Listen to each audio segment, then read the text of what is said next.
Hey my friends, how are you? Let's get more news from Packers, but before that, don't forget to subscribe to the channel and leave your like. DeAndre Hopkins reportedly spoke to two NFL teams this week, the most recent about the decision schedule. DeAndre Hopkins remains a free agent nearly 2 months after being waived by the Arizona Cardinals. As NFL teams prepare for training camp, the All-Pro wide receiver is in active talks with several clubs.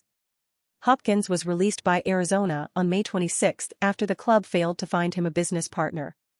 The combination of the Cardinals' asking price and Hopkins' contract nullified his commercial value, forcing Arizona to cut him. Shortly after his release, the All-Pro wide receiver visited the New England Patriots and Tennessee Titans.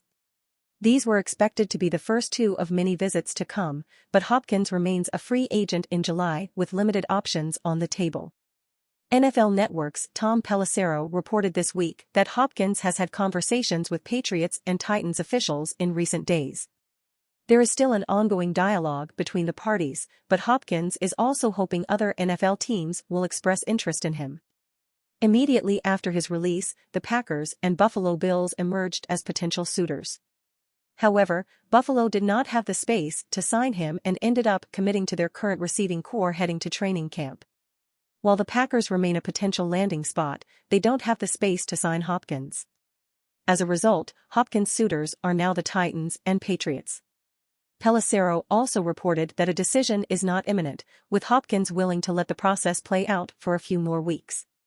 Ultimately, the 31-year-old hopes New England or Tennessee will either improve their contract offer or a better-off team will come up with a similar offer.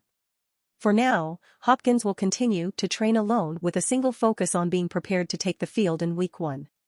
However, missing the start of NFL training camp and a possible extended absence could affect his effectiveness with his new team early on. DeAndre Hopkins only wants to stay in professional football if he's playing at the highest level. This Thursday, the wide receiver, who is free on the market, said he will retire from the NFL when he is not of the caliber of 1,000 receiving yards. "I will retire from football when I don't get 1,000 yards in a season," he wrote. That said, "I was on pace for 1,400 yards last year, had one major injury in 11 years. I feel like I can play until I'm 37. And you fan, what do you think of the DeAndre Hopkins situation? Leave your opinion in the comments.